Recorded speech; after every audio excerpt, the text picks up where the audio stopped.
Welcome to the Infinite Jungle.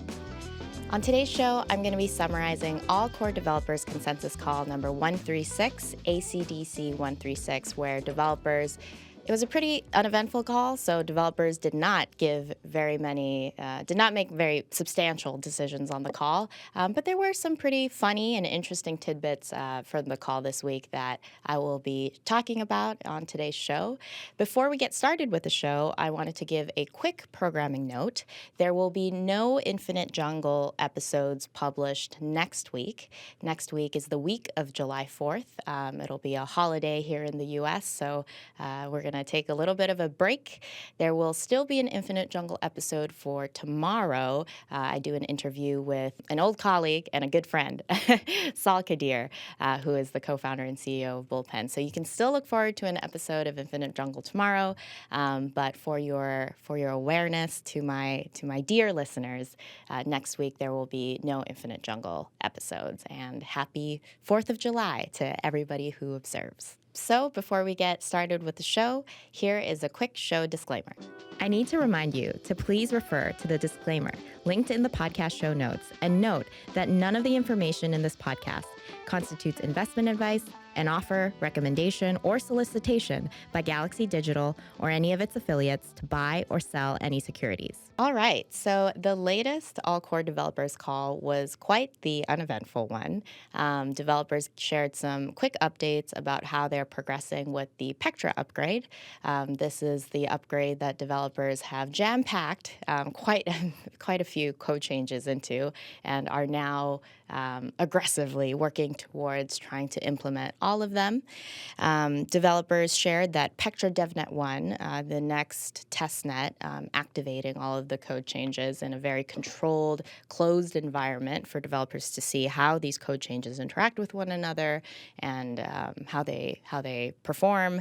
That Pectra Devnet is very close to being ready to launch, but they are still waiting on the readiness of execution layer client teams. So I would imagine that in the next couple of days, definitely over the next week, Pectra Devnet 1 will go live. Developers did share that the next Devnet, Devnet 1 for the PeerDAS code change, has already gone live. As a little bit of a reminder, PeerDAS is the upgrade that developers are going to rebase on top of Denkun. The upgrade that just went live on Ethereum and is already activated on mainnet is the Denkun upgrade. And because PeerDAS doesn't require a hard fork to activate, and PeerDAS is one of those code changes that does require it's very complex. It requires quite a bit of testing and development to really make sure it is safe to activate onto the network. Developers have decided not to test and implement PeerDAS alongside the other Pectra EIPs. Developers are going to test PeerDAS kind of in a silo on its own on top of a version of Ethereum where Denkun has already gone live. And later, once Pectra EIPs are already finalized and once Pectra EIPs are more or less stable, they will rebase PeerDAS on top of those Pectra EIPs. I guess if also, the PeerDAS code change is finalized and stabilized and ready to go, they'll start to move it over and merge it with the other Pectra EIPs. So for now, that testnet, that DevNet for PeerDAS has gone live and developers are working towards it. They did mention that there were a couple of bugs already that they found in client implementations for PeerDAS, but that they've launched that and it's good to go. They're going to be working towards the next DevNet, Devnet 2 for PeerDAS, just as soon as all those bugs from the first DevNet are resolved. Developers also shared some updates for two other code changes that are related to updating Ethereum's data serialization methods to a serialization method called SSC. EIP 7688 and EIP 76493 are two code chains that haven't been included included in Pectra, but that developers are working towards. And so there were some updates on various clients that have already implemented or working towards implementations for those two EIPs, and some pretty funny conversations about whether or not developers should really start committing to having those two EIPs formally included in Pectra by adding it into one of the Pectra Devnets. So these were some of the smaller updates that were shared about the Pectra upgrade. There were two other topics also discussed on the call, and they were more research related. These topics are not they don't have immediate implications for what developers should be working on alongside of Pectra. I mean, developers have quite a bit on their plates already as it relates to the Pectra upgrade alone. But these were two ongoing research initiatives that certain developers wanted to give an update on and ask for feedback on, so that they don't get stale, and so that the research work also continues to move along, albeit at a slower pace. So the first one was shared by a researcher at Nethermind. The research was related to a study done on how nodes, people that run software to connect to the Ethereum blockchain, how these nodes can better report what client they're using to connect to Ethereum. Ethereum very uniquely has a diversity of many different clients, many different softwares that users can choose from in order to connect to Ethereum and validate blocks and verify the rules of the network. You have 5 different execution layer clients, and I believe 5 other consensus layer clients as well. You have to run both in tandem if you really want to run the full Ethereum node and behave as a validator on Ethereum, aka earn staking rewards. And there is a little bit of a concern that on the execution layer side, the vast majority of node operators run a single client, the Geth client. And so there were some concerns that if the Geth client gets too adopted in comparison to some of these other clients, then a bug in Geth could have very catastrophic effects on the liveness and the security of Ethereum. And this is a bit of a controversial topic too. We talked about this in my interview with James Presswich very recently last week. But it takes quite a bit of resources, and building a client for Ethereum is not an easy task. It requires a very high degree of technical expertise on how Ethereum works, and it takes a lot of resources to just continually maintain and update because the Ethereum developers are constantly changing the protocol of Ethereum and constantly changing what client versions actually work to connect to Ethereum and what client versions don't. Usually, the client version that you run could become obsolete within 6 months, especially if Ethereum completes a hard fork upgrade.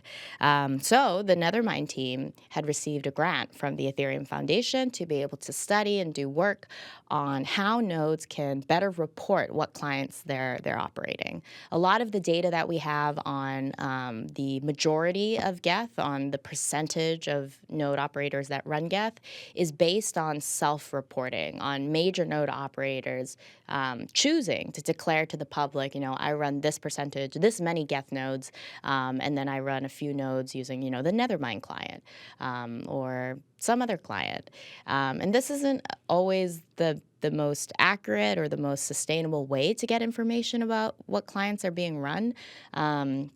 This would require these large node operators to self-declare, and who knows, maybe one year they decide not to declare and share that information. It also doesn't really it's also very hard to get information about the tail end of node operators that are not large businesses. They are perhaps solo stakers or independent validators that just run one piece of software.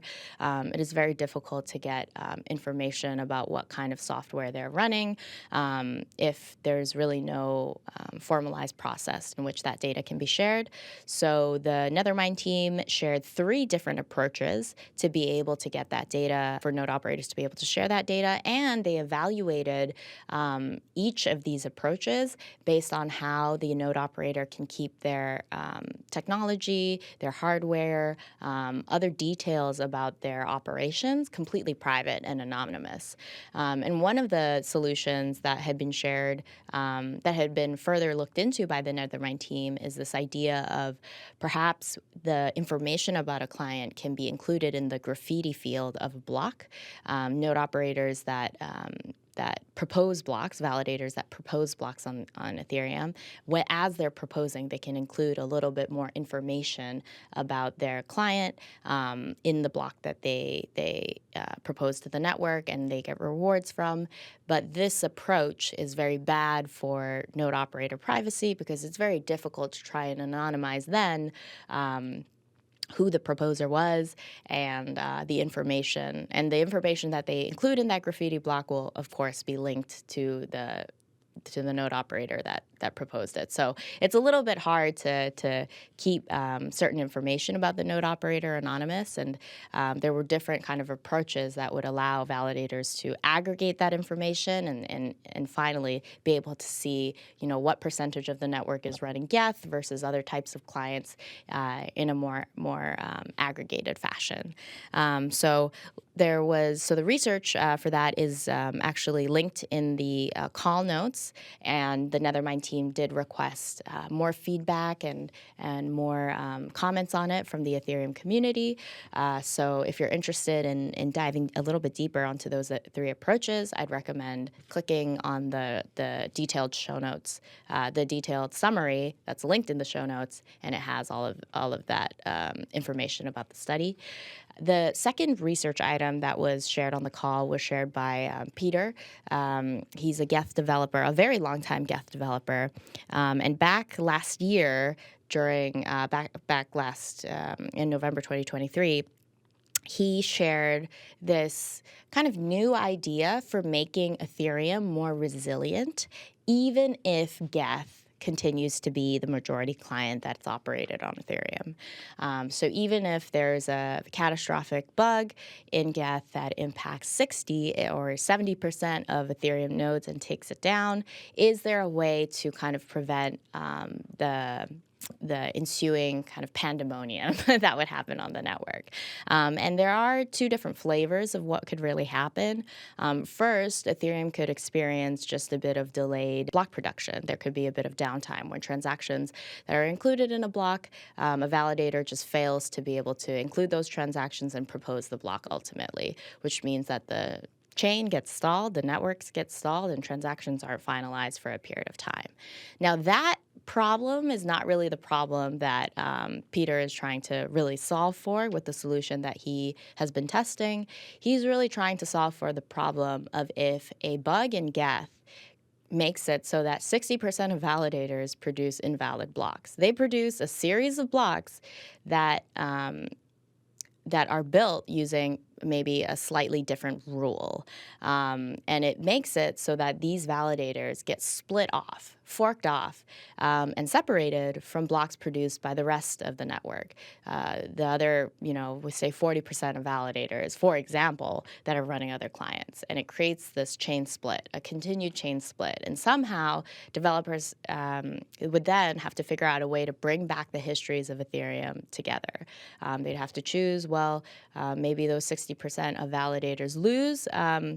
They get penalized for producing these invalid blocks because of this bug. They have to upgrade their Geth software. They've lost some money, and now they have to revalidate the correct chain and catch up to the version of the chain where the bug did not affect the other clients and the and then the validators that are running the correct clients so that they can continue to validate the correct chain all together with the right software.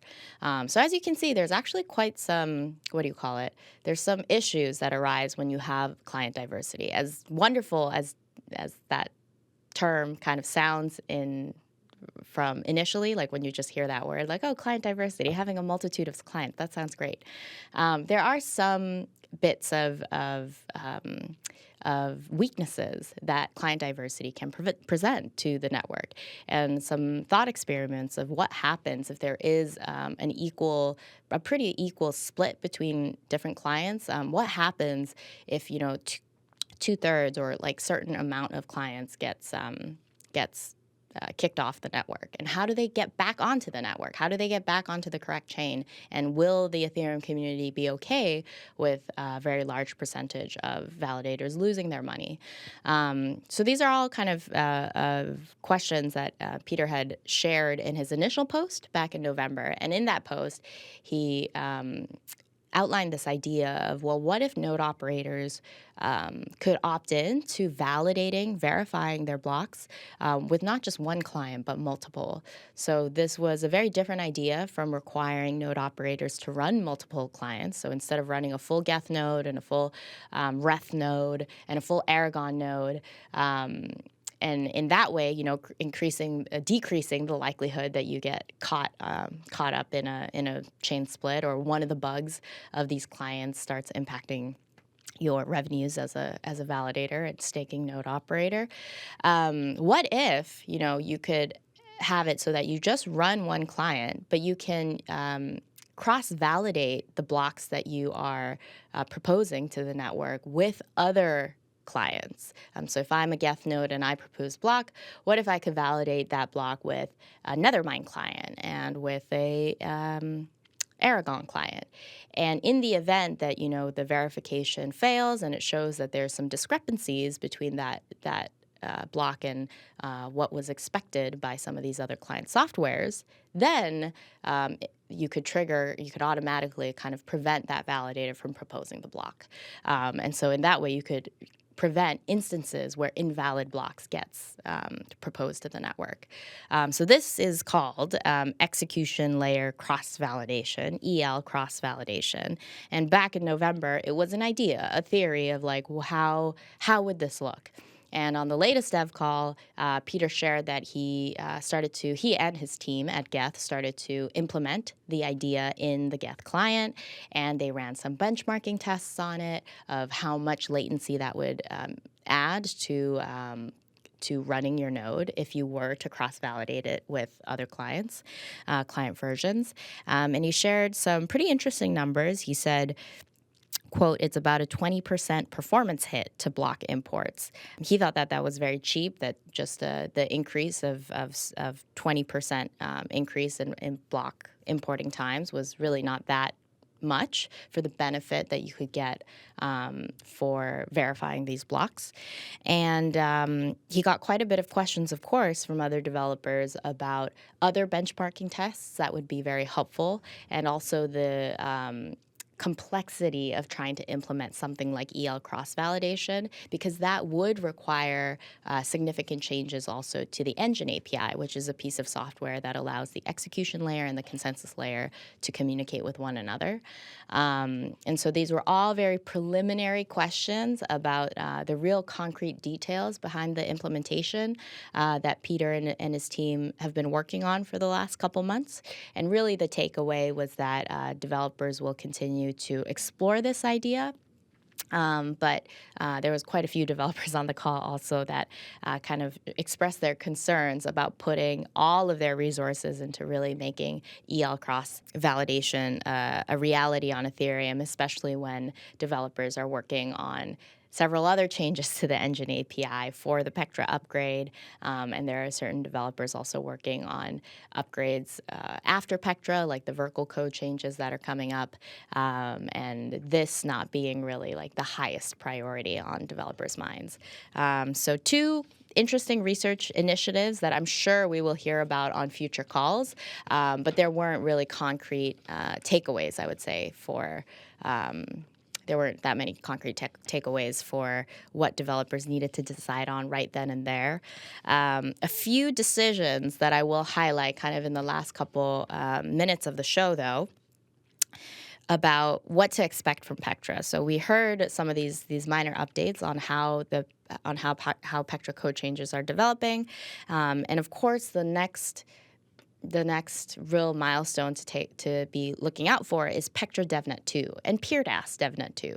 Pectra Devnet 1, of course, is not live, but as I said, it will probably go live post-haste. They're really just looking for maybe a handful of execution layer clients teams to be ready for implementation on Devnet 1, and I think a lot of execution layer teams are close.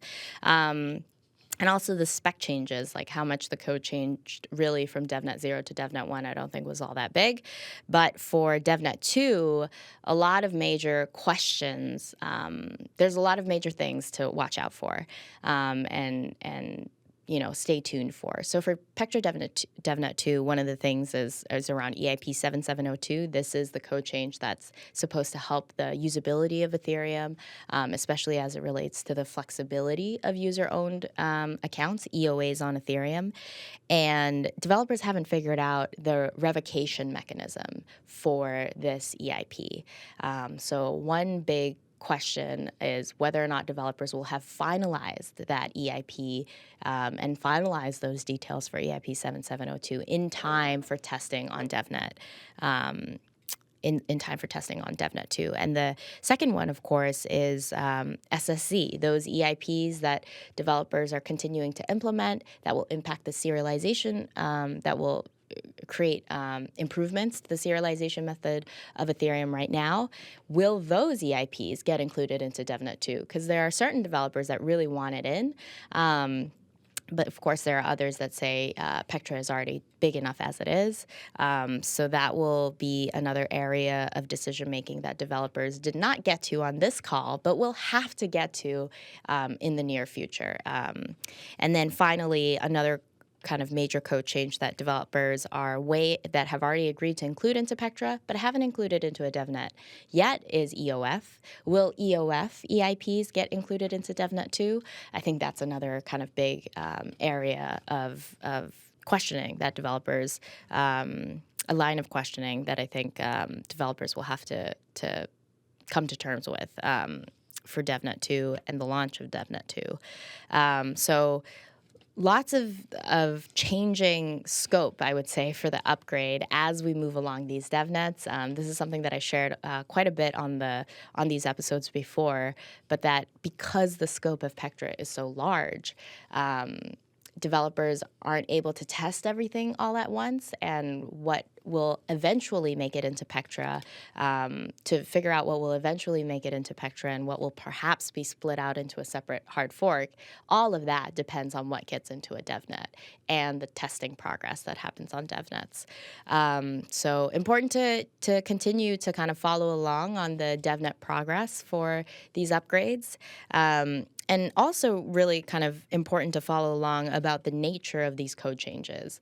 For Ethereum, I think for this Ethereum upgrade, Pectra, there's quite a bit of code changes that are trying to tackle different elements of Ethereum's future vision of what Ethereum wants to be. There are certain code changes that will help Ethereum be a data availability layer for rollups.